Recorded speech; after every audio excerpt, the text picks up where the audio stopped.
5:30. Good evening, I'm Steve Hensley. A Central Kentucky triage nurse is facing some very serious allegations regarding conduct with a patient at a hospital. State police say last October, a 49-year-old male nurse sexually assaulted a female adult patient on multiple occasions during exams at Baptist Health in Richmond. WYMT's Phil Pendleton has been digging through the disturbing details all day and has more from Madison County. State police started their investigation more than 7 months ago from numerous sexual assaults they say happened during a woman's one visit at Baptist Health. Police say the triage nurse working was 49-year-old Alvin Clark Buckmaster. In October, we were initially contacted through some friends of the victim, and then also spoke with the victim shortly after this incident allegedly occurred. 9 separate times, once while being instructed about a urine sample, to another time when her blood was being drawn. Police say Buckmaster either inappropriately touched the victim or had her touch him. Yeah, I think that, these allegations caught a lot of people by surprise. Buckmaster was arrested Tuesday on first-degree sexual assault. The victim has agreed to a sexual assault examination, and police say clothes were collected for DNA testing. Baptist Health issued a statement saying the triage nurse was immediately suspended once notified of the allegations, but is now no longer employed there. They've been very vital in our investigation, going through, allowing us to take a look at video footage, talk to staff, things like that. Buckmaster did appear in court this morning. A not guilty plea entered on these felony charges.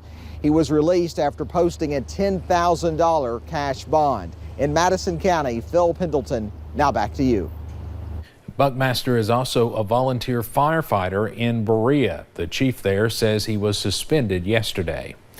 In Laurel County, 2 women have been charged after a drug investigation. Laurel County Sheriff's Office says they received a complaint of possible drug activity in the area of Lily Road on Tuesday afternoon. Investigators found Miranda Baker at the home. Police say she admitted to having sold meth prior to deputies arriving.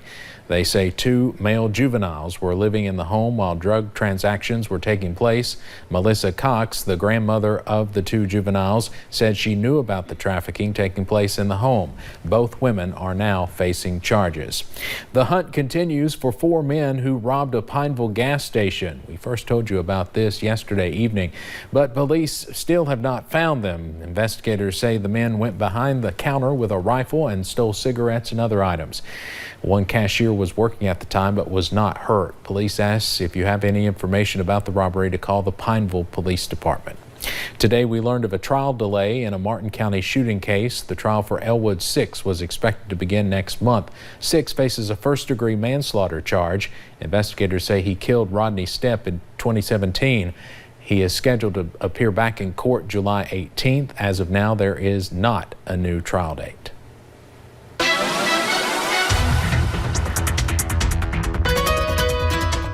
Well, it's been another beautiful day here in the mountains, but definitely a hot one. Let's go ahead and take a look at a few of those cameras. You'll notice US 119, US 23 in Jenkins, dry conditions, sunny skies over there. And as we look into Jackson, we're seeing just a few clouds, high of 86 right now. Dew point of 62, so actually feeling like 86 right now. We're actually feeling pretty good out there. Broke that record high today. The record of 86 is actually set back in 2007. Hit a high of 88 a little bit earlier. You'll notice those temperatures into the upper 80s to maybe even 90s in some spots. Picking up a 90 over into Richmond, over into Danville as well. Those winds from the southwest allowed us to get pretty warm today. A little bit gusty at times, but overall not too bad. You see down into London and Somerset about 15 miles per hour. So as we head throughout the rest of the evening, you'll notice those temperatures dropping a little bit, mostly clear skies. Really those temperatures only dropping into the upper 60s to lower 70s as we're waking up early Thursday morning. I'll have a look at that full forecast coming up for you guys in just a few short minutes. Steve. All right. Thank you, Paige. The Trump administration is facing more scrutiny after another migrant child died in U.S. custody this week. Today, the acting head of Homeland Security was on Capitol Hill, where he was grilled about the circumstances and the ongoing border crisis. CBS's Nicole Killian has more on the volatile hearing from Washington.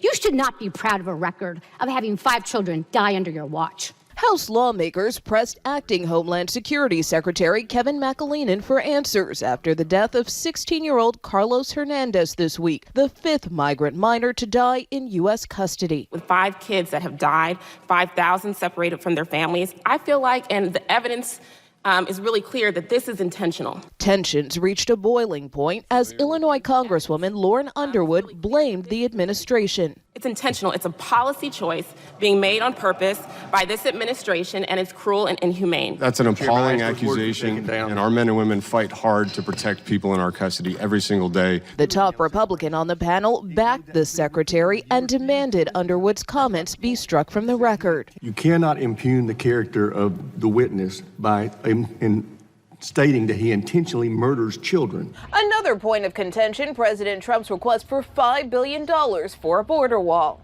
Is it coming from Mexico? No, it's requested for appropriation. So the representation was untrue. The president defended his signature priority on Twitter, writing, "Much of the wall being built at the southern border is a complete demolition and rebuilding of old and worthless barriers with a brand new wall and footings. Problem is, the haters say that is not a new wall, but rather a renovation. Wrong." Nicole Killian, CBS News, the White House.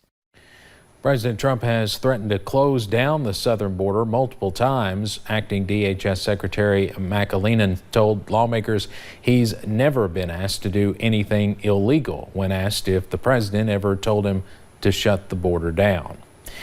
2 U.S. lawmakers, including Congressman Hal Rogers, want the World Health Organization to withdraw pain care guidelines that include what they say are false claims about the safety of prescription opioids.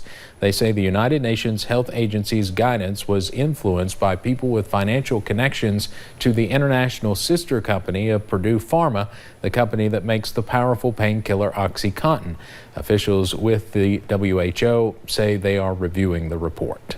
The National Transportation Safety Board is investigating another plane crash in Alaska. It is the 3rd fatal crash in the state in a little more than 1 week. 1 person was killed and 2 others were hurt when the plane went down yesterday in Prince William Sound. The airline pilot charged in a Kentucky triple murder case appeared in court this morning. Christian Martin's attorney entered a not guilty plea for him. A grand jury indicted Martin in connection with the 2015 murders of Calvin and Pamela Phillips and their neighbor Edward Danzero, a pilot for American Airlines. He was arrested on the tarmac of Louisville Muhammad Ali International Airport on May 11th. The American Red Cross is in critical need of type O blood donations. Officials say this type is the most needed in hospitals. WYMT's Marianne Fletcher caught up with one donor to find out why he gives. Giving blood is simple. You go in, answer some questions, and volunteers prep you to donate. This is actually my 2nd time giving blood. This is Ron Webb. He says what comes around goes around. And I may need blood someday. My wife may need blood. My daughters may need blood. Right now, the Red Cross is in desperate need of donations. It's a really good thing to donate blood. There is a nationwide shortage right now. And he's right. There are just 6 units of type O blood available for every 100,000 people. But at least 2 times that amount is needed every day. I just thought, why not? That's something that I need to do. Plus, with summer around the corner. Therefore, more people are out and about, moving around, and unfortunately, more accidents tend to occur. Webb has a piece of advice for those thinking about donating. I'm going to say don't be afraid. There's nothing to it. And the free food after is only a plus. They make it very easy. They have snacks for you afterwards. Donating life in Johnson County. Marianne Fletcher, WYMT Mountain News. To find out where your nearest donation location is, just visit our website, WYMT.com. And by the way, the WYMT Summer Blood Drive outside the station is scheduled for July 3rd. Coming up on Mountain News at 5:30, a warning for parents. Be careful with your children this summer when you put your car in park. And those hot temperatures do look to continue. We'll bring back a few pop-up showers and storms as well. But what about that Memorial Day weekend forecast? I'll look at that coming up in just a few short minutes.